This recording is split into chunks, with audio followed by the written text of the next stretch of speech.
The story begins in a world moving at full speed. Delivery trucks drive across empty highways, airplanes roar above, boxes stamped with the FedEx logo move through conveyor belts, rushing across countries and oceans. Time never stops, and neither does FedEx. At the heart of this fast machine is Chuck Noland.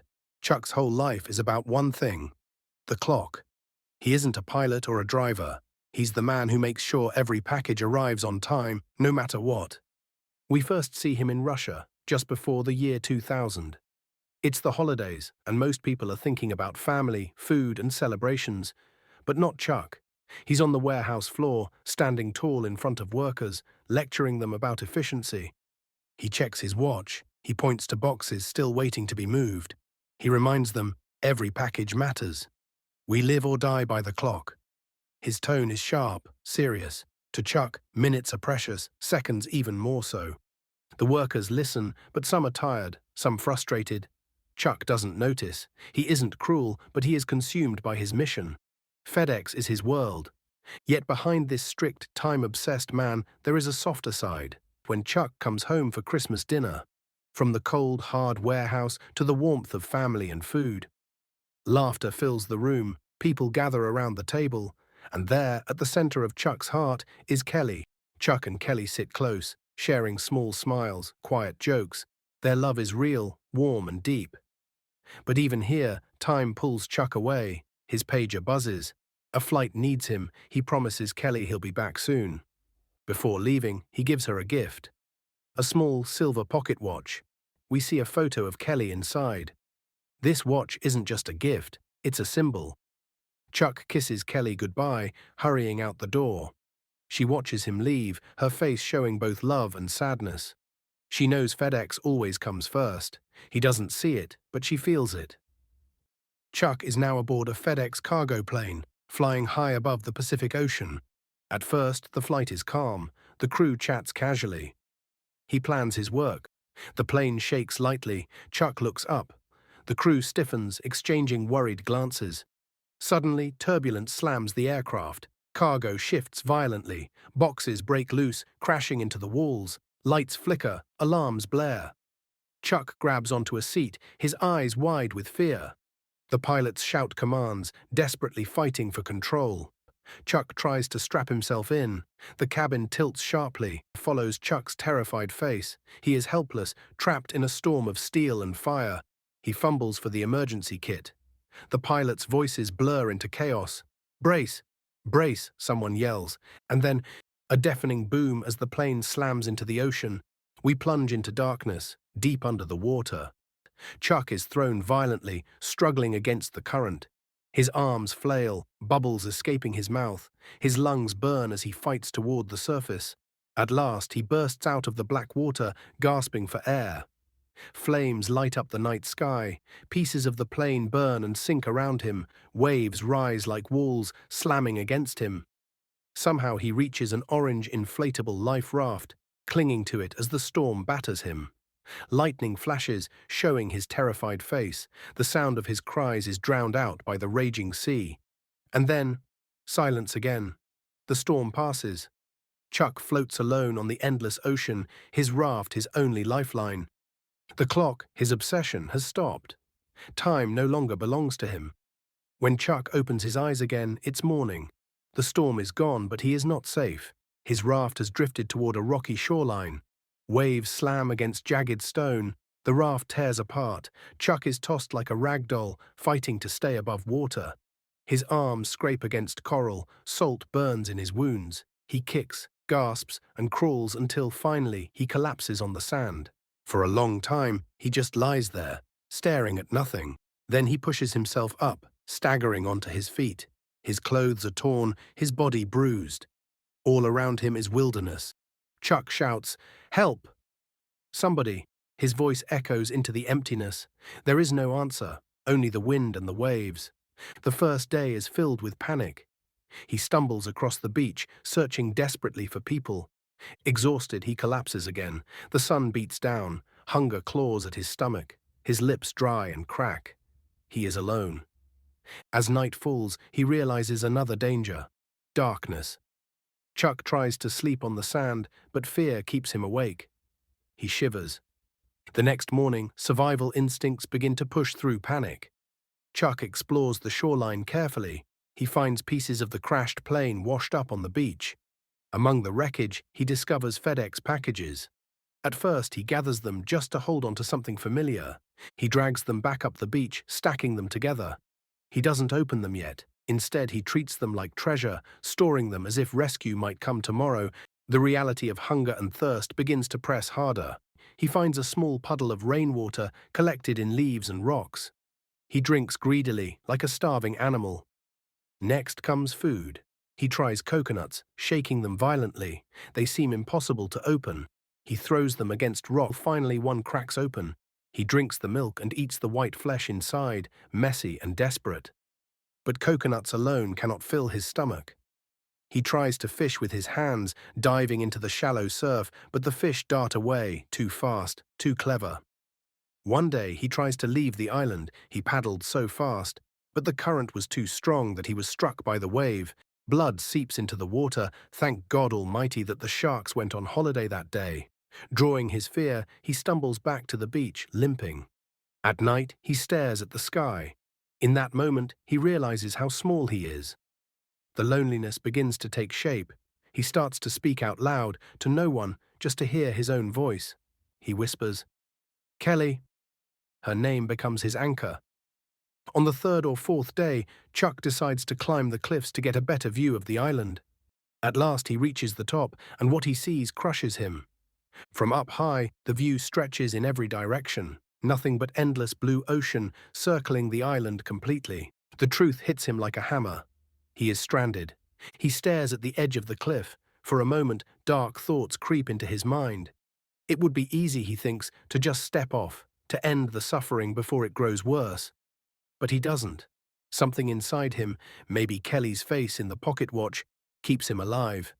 He climbs back down, exhausted.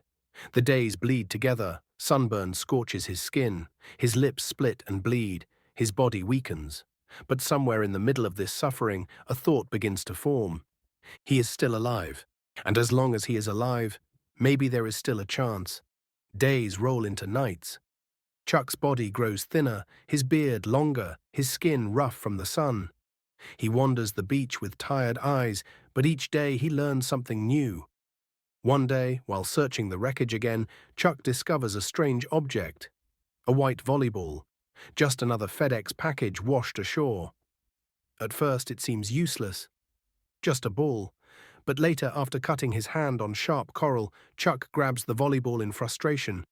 His bloody palm leaves a red print on its surface. He stares at it, tilting his head. The smudge looks like a face. Something stirs inside him. He takes a piece of grass, presses it into the top, and suddenly the ball has hair. The lonely silence around him grows too heavy, and he speaks to it. Wilson. That's what he calls it. Wilson becomes his friend, his only company. Chuck talks to it, jokes with it, argues with it. Wilson cannot reply, but that doesn't matter. He has someone, or at least something, to share the days with. Still, companionship doesn't fill the stomach. Chuck needs food. One day he sharpens a stick into a spear. Standing knee-deep in the water, he focuses. But then, strike. The spear pierces through. For the first time, Chuck holds a fish in his hands. Fire is next. Without it, the fish is useless. Chuck rubs sticks together until his hands bleed. Smoke teases him, but never grows. He screams in frustration, throwing wood aside, collapsing on the sand in defeat. Then one night, something changes. Sparks turn to smoke, smoke grows to flame. The fire crackles, alive. Chuck leaps up, shouting with joy, arms raised to the sky. "Look what I have created," he yells to Wilson, to the stars, to the world itself. For the first time since the crash, Chuck feels strong. He has food, he has fire, he has life. The days slowly build into weeks. Chuck's body grows leaner, more muscular. His skin toughens. His beard grows thick. Survival is no longer panic. It is routine. Chuck has a toothache that grows worse with each day. He builds up the courage. Sitting in the cave one night, in his hands is a figure skate. He positions the blade against his aching tooth, places a rock in the other hand. His breath quickens. With one desperate strike, a scream bursts out of him, echoing into the cave. Blood pours. He collapses to the ground, clutching his face. Time begins to blur, days, weeks, maybe months. He carves marks on a cave wall, trying to track time, but soon the marks grow endless. Chuck is no longer the same man who shouted at workers about clocks and deadlines. He is a different creature now.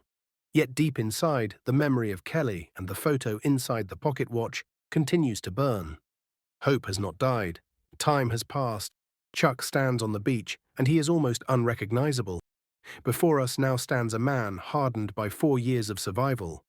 He has become part of the island, and the island has become part of him. He walks into the shallows of the ocean, silent as a hunter. He waits, patient, his eyes fixed on the water. Then, swift as lightning, he strikes. At night, he sits by the fire, roasting fish. Wilson is there, placed carefully on a rock across from him, like a dinner companion. Deep down, the fire to return home has never died. Over the years, he has studied the tides, the winds, the ocean. He has built tools, tested rafts, failed and tried again. But now, with experience and knowledge, he begins building something greater. A real raft. Now, for the first time, the dream of leaving feels real. Leaving means freedom, but also fear. Before he leaves, Chuck visits the cave where he has lived for years. Finally, the day comes. The raft is ready. Chuck pushes it toward the surf. The waves crash against it. With all his strength, he shoves, pulls, drags. With Wilson tied securely, the raft finally clears the breakers and floats onto open water. Chuck looks back at the island, his home for 4 years. The open sea. Days pass on the raft. Wilson sits at the front of the raft, his silent face always watching. Chuck lies exhausted, barely conscious, whispering weakly to Wilson. His strength is fading, but his will remains. Wilson slips loose from the raft, drifting into the waves. Chuck wakes to see his only friend floating away. Panic erupts inside him. He dives into the water, thrashing with everything he has left. Finally, his strength fails. He collapses onto the raft, sobbing, whispering, "I'm sorry, Wilson. I'm so sorry." Wilson is gone. The raft drifts endlessly, rocking on the waves. One morning, as he lies half-conscious, the sound of an engine hums faintly in the distance. His eyes flicker open. At first, he thinks it's a dream. There, on the horizon, a giant ship. Chuck's heart races. He stumbles to his feet, waving his arms wildly. For the first time in 4 years, Chuck is not alone. We see him later, clean-shaven, wearing fresh clothes, sitting quietly in a room. Food is placed in front of him: shrimp, steak, crab legs. This moment feels unreal. Even surrounded by people, he looks alone. The FedEx team welcomes him as a miracle, a man who came back from the dead. Everyone wants to shake his hand, to celebrate his story, but Chuck's eyes reveal the truth. He feels out of place. Then comes the hardest moment. Kelly, she is the one who gave him hope all these years. Chuck goes to her house, standing outside, nervous. When the door opens, they see each other for the first time in 4 years. Her eyes widen, filling with tears, as if making sure he is real. But reality is cruel. Kelly has moved on. She has a family, a child. On Chuck's face as the weight of this truth settles in. Kelly breaks away, crying. Chuck watches as she leaves the car, and just like that, she is gone again. He has survived the impossible, but he cannot turn back time. Chuck is back at work, delivering a package, the last unopened FedEx box from the crash. He drives out to a rural home, leaves the package at the door, and writes a note. "This package saved my life." When he returns to the road, he finds himself at a crossroads. He stands by his truck, map in hand, looking left, right, forward, and back. A woman in a truck stops and speaks kindly to him, pointing down one of the roads. She smiles and drives away. Chuck watches her go. Then, for the first time, a small smile crosses his face. Standing alone at the crossroads, no words, no clear ending. Just a man who has survived the unthinkable, now facing the future, uncertain but alive. Thanks for watching.